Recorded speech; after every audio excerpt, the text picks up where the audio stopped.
हाँ तो दोस्तों, अब तक हमने पढ़ा आपके टेंसों की पैसिव कैसे बनाते हैं। तो टेंसों में हमने जाना कि हम 12 टेंस होते हैं, 12 में से 8 की सिर्फ पैसिव बना सकते हैं, बाकी 4 की पैसिव नहीं बनती, जिसके नाम मैंने पिछली वीडियो में आपको बता दिए हैं। और जो 8 की पैसिव बनती है, कैसे बनती है, क्या क्या रूल हैं विद एग्जाम्पल, वो भी मैंने आपको पिछली वीडियो में करा दिया है। उसके बाद आते हैं मॉडल ऑक्सिलरी। अच्छा, मॉडल ऑक्सिलरी की पैसिव कैसे बनाएंगे। तो मॉडल ऑक्सिलरी वाले वाक्य क्या होते हैं। तो मॉडल ऑक्सिलरी एक्चुअल में क्या होती हैं। तो मॉडल ऑक्सिलरी को कहते हैं हम can, could, may, might, must. तो ये कुछ वर्ब हैं जो हमारी आती हैं मॉडल ऑक्सिलरी के अंदर।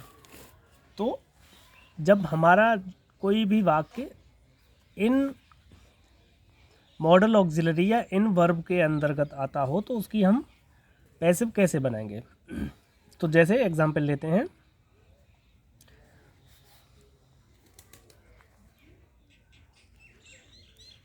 We can win the match. हम मैच जीत सकते हैं, तो we can win the match. अब इसमें क्या है, मॉडल ऑक्सिलरी कैन का यूज़ हुआ है। अब मैं मॉडल ऑक्सिलरी के यूज़ आपको बता चुका हूँ, may, might, can, could, would, should. अच्छा, तो अब इसकी हमें पैसिव बनानी है। अब ये एक्टिव में है तो इसकी पैसिव कैसे बनाएंगे। तो बहुत ही सिंपल तरीका है। अगर मॉडल ऑक्सिलरी का कोई भी वाक्य आए तो बस जो भी मॉडल ऑक्सिलरी यूज़ हो रही है can, could, may, might, must में से, उसके जस्ट बाद बी लगा देंगे बस। तो इसकी मॉडल ऑक्सिलरी कैसे बनाएंगे। तो कुछ वो कॉमन रूल लगते हैं। सबसे पहले ऑब्जेक्ट, तो द मैच। उसके बाद कैन, उसके बाद बी। ठीक है, बस कैन बी लग गया, द मैच कैन बी। उसके बाद वर्ब विन, विन की third form won, by, we का हमारा बाई के बाद क्या हो जाता है, अस।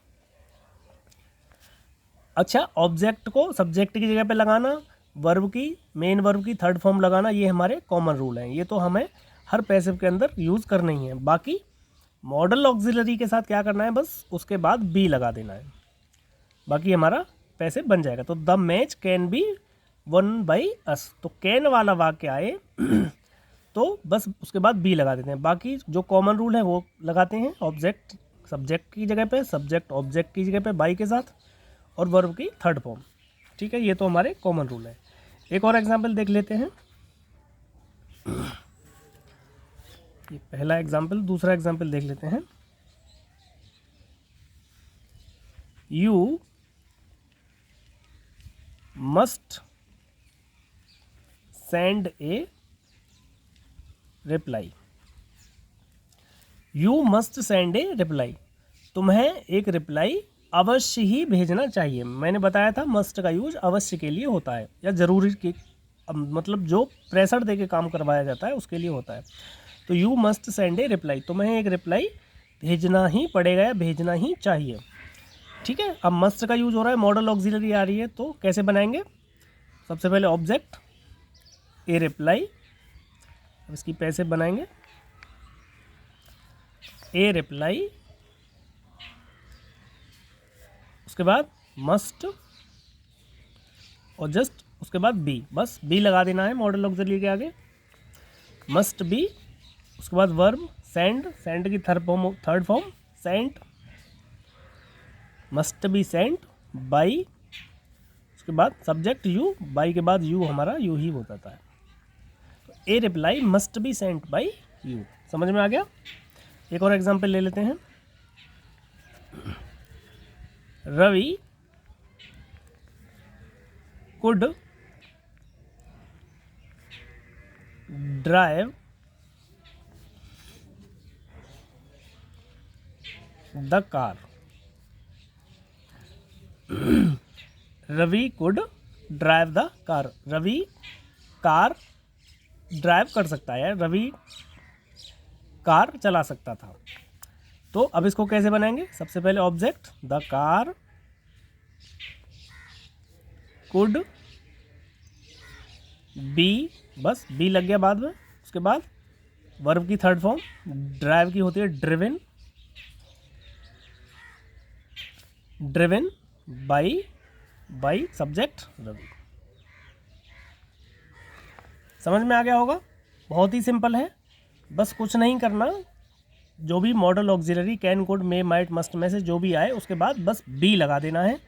बाकी कॉमन रूल ऑब्जेक्ट सब्जेक्ट की जगह पे, सब्जेक्ट ऑब्जेक्ट की जगह पे और वर्ब की थर्ड फॉर्म, ये तो हमारे कॉमन रूल है, ये तो हमें सब में यूज करने ही करने हैं। ठीक है, इसके बाद हम आते हैं, अगर मॉडल ऑक्सिलरी समझ में आ गई हो, नहीं आई तो बताना मुझे कमेंट में, और डिटेल में बताऊंगा और एग्जांपल लेके। उसके बाद आते हैं इम्परेटिव सेंटेंस।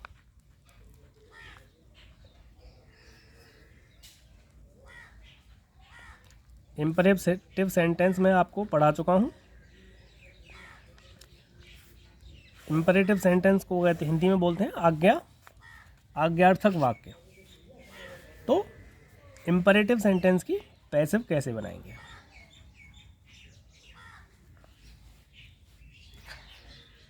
तो इसकी हम दो तरह से पैसिव बना सकते हैं। इसके मैं आपको दो फॉर्मूले बता देता हूँ, तो आपको जो भी अच्छा लगे वो आप देख लें। पहला फॉर्मूला है let plus object plus be plus verb की थर्ड फॉर्म, ये पहला फॉर्मूला है। या तो इस फॉर्मूले से बना दें, या दूसरा फॉर्मूला बता देता हूँ, object plus should be plus verb की थर्ड फॉर्म, ये दूसरा फॉर्मूला है। तो इन दोनों में से आप कोई भी यूज़ करके इसकी पैसे बना सकते हैं। ठीक है, अब लेते हैं एग्जाम्पल। ओपन द डोर, दरवाज़ा खोलो। ठीक है, ये हमारा इम्परेटिव सेंटेंस है, इसमें सब्जेक्ट या कर्ता छिपा हुआ रहता है। ओपन द डोर, दरवाज़ा खोलो। अब इसकी ऊपर वाले दोनों फॉर्मूले से में से कोई भी यूज़ करके आप इसकी पैसे बना सकते हैं। जैसे अब मैं पहला फॉर्मूला, अब इसकी पैसे बना रहा हूँ पहले फॉर्मूले से। लेट के बाद ऑब्जेक्ट क्या है, the door, let the door be, उसके बाद बी आता है, लेट ऑब्जेक्ट उसके बाद be, let object the door उसके बाद बी, उसके बाद वर्ब की थर्ड फॉर्म, वर्ब क्या है, ओपन, तो ओपन की हो जाएगी ओपनड। ठीक है, late the door B opened, तो ये ओपनड द डोर की पैसे बन गई इस फॉर्मूले से। अब दूसरे फॉर्मूले से बनाते हैं। ऑब्जेक्ट सबसे पहले, तो ऑब्जेक्ट क्या है, द डोर, उसके बाद शुड बी, उसके बाद वर्ब की थर्ड फॉर्म ओपनड। तो the door should be opened. अब इन दोनों में से आप जो भी बना देंगे ये दोनों ही सही हैं। या तो इस तरह से बना दें या ऊपर वाले तरीके से बना दें। इम्परेटिव सेंटेंस की इन दोनों में से आप कोई भी फॉर्मूला लगा के इसकी पैसिव बना सकते हैं और दोनों ही आपकी पैसिव सही मानी जाएंगी। दुनिया में इसको कोई भी गलत नहीं कर सकता। ठीक है, ये दोनों ही तरीके ठीक हैं। एक और एग्जांपल देते हैं। Bring a glass of water, bring a glass of water, एक गिलास पानी दो। ठीक है, इसमें ऑब्जेक्ट नहीं है, इंपरेटिव सेंटेंस है। अब इसकी ऊपर वाले दोनों में से कोई भी फॉर्मूला लगा के आप बना सकते हैं। तो इसकी पैसे बनाएंगे तो लेट वाले से बनाते हैं, तो लेट, उसके बाद ऑब्जेक्ट। ऑब्जेक्ट क्या है? ऑब्जेक्ट क्या है? इसमें दो ऑब्जेक्ट हैं, सॉरी एक ही ऑब्जेक्ट है, एक ग्लास ऑफ वाटर। तो इसमें लेट के बाद object, let a glass of water,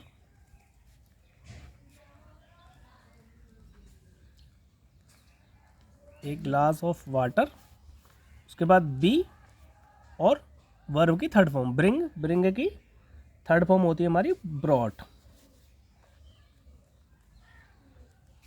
BROUGST। ठीक है, let a glass of water be brought. दूसरे फॉर्मूले से बनाएंगे, सबसे पहले object a glass of water,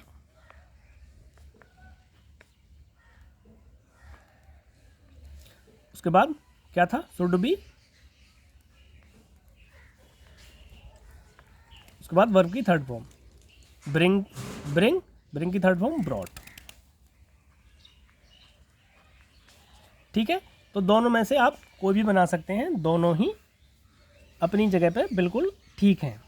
ठीक है, तो ये थी हमारी इंपरेटिव सेंटेंस की पैसिव बनाने का तरीका। अब इसके बाद इंपरेटिव में कुछ वाक्य ऐसे होते हैं जिनमें ऑब्जेक्ट नहीं दिया हुआ था। अब ये हमारे दोनों फॉर्मूले तो ऑब्जेक्ट के लिए अप्लाई होते थे। अब कुछ वाक्य हमारे वैसे होते हैं जिनमें ऑब्जेक्ट नहीं दिया होता। तो अब इसका एक नियम बता देता हूँ मैं।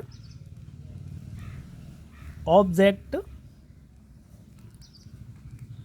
न दिया होने पर you are ordered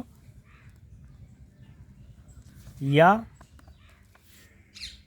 you are requested का प्रयोग करते हैं। ऑब्जेक्ट अगर नहीं दिया हो इंपरेटिव सेंटेंस में तो उसकी पैसिव बनाते समय हम यू आर ऑर्डर्ड या यू आर रिक्वेस्टेड का प्रयोग करते हैं। ठीक है, जब ऑब्जेक्ट नहीं होगा तो ये ऊपर वाले दोनों हमारे नियम फेल हो जाएंगे भाई, दोनों सूत्र फेल हो जाएंगे। तो उसके लिए बस कुछ नहीं करना, वाक्य का आशय समझते हैं पहले। वाक्य में ऑर्डर दिया जा रहा है या रिक्वेस्ट की जा रही है, तो उस हिसाब से उस वाक्य को यू आर ऑर्डर्ड या यू आर रिक्वेस्टेड के साथ बस ऐसे ही एज इट इज लिख देते हैं, बस वाक्य बन जाता है। जैसे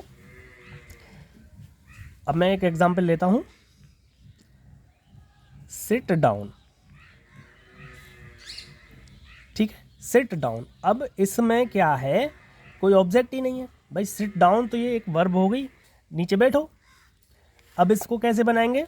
अब सिट डाउन नीचे बैठो, तो इसमें क्या किया जा रहा है, हमें ऑर्डर दिया जा रहा है। अब ऑब्जेक्ट है नहीं तो ऊपर वाले फॉर्मूले लग जाते हैं। अब ऑब्जेक्ट नहीं है तो अब इसकी पैसिव कैसे बनाएंगे? इसकी पैसिव बनाएंगे हम, अब सिट डाउन बैठने के लिए ऑर्डर दिया जा रहा है तो इसे लेके बनाएंगे you are ordered, you are ordered, you are ordered to. इसमें टू का प्रयोग और होता है, यू आर ऑर्डर्ड टू या यू आर रिक्वेस्टेड टू। बाकी इसको लिख देंगे सिट डाउन। सिंपल बन गया, यू आर ऑर्डर टू, बाकी जो भी सेंटेंस है उसको लिख देंगे सिट डाउन, बन गया पैसिव। एक और एग्जांपल लेते हैं, गो देयर, या इसको ऐसे लिखते हैं प्लीज गो देयर। इसमें थोड़ा प्लीज और बढ़ा लो, प्लीज गो देयर। अब प्लीज गो देयर में क्या है, अब जहाँ प्लीज आ गया तो वहाँ रिक्वेस्ट किया जा रहा है। तो अब इसकी पैसिव कैसे बनाएंगे? अगर प्लीज नहीं होता तो हम यू आर ऑर्डर्ड लगा सकते हैं, लेकिन अब प्लीज है, रिक्वेस्ट है, तो क्या लगाएंगे? You are requested. तो you are requested to go there. अब इसमें अब यू आर रिक्वेस्टेड हमने पूरा लिख दिया तो प्लीज को हटा देंगे, तो you are requested to go there, go there. बाकी इसमें कुछ भी चेंज नहीं करना, बस यू आर ऑर्डर्ड या यू आर रिक्वेस्टेड टू के बाद जो भी हमारा वाक्य दिया है, सेंटेंस दिया है, उसको लिख देंगे। लेकिन शर्त ये होनी चाहिए कि उसमें हमारा ऑब्जेक्ट न दिया हो। अगर ऑब्जेक्ट दिया है तो ये हमारे ऊपर वाले फॉर्मूले उसमें काम करेंगे। अगर ऑब्जेक्ट नहीं दिया तो हम वाक्य से पहले यू आर ऑर्डर्ड या यू आर रिक्वेस्टेड लगा के उसकी पैसिव बना देंगे। ठीक है, तो ये थी हमारी इम्परेटिव में सभी तरह के वाक्यों की पैसिव। इसी के साथ हमारा पैसिव का चैप्टर, एक्टिव और पैसिव का, समाप्त होता है। अब मैं तुम्हें लगभग सारे सब तरह के वाक्यों की पैसिव बनाना बता चुका हूँ। फिर भी अगर कोई कन्फ्यूज़न हो तो मुझे कमेंट में बताएं, मैं उसको फिर रिपीट करके अगली वीडियो में उसके लिए स्पेशल बना के फिर बताऊँगा। ठीक है, अब चलेंगे अगले टॉपिक पर।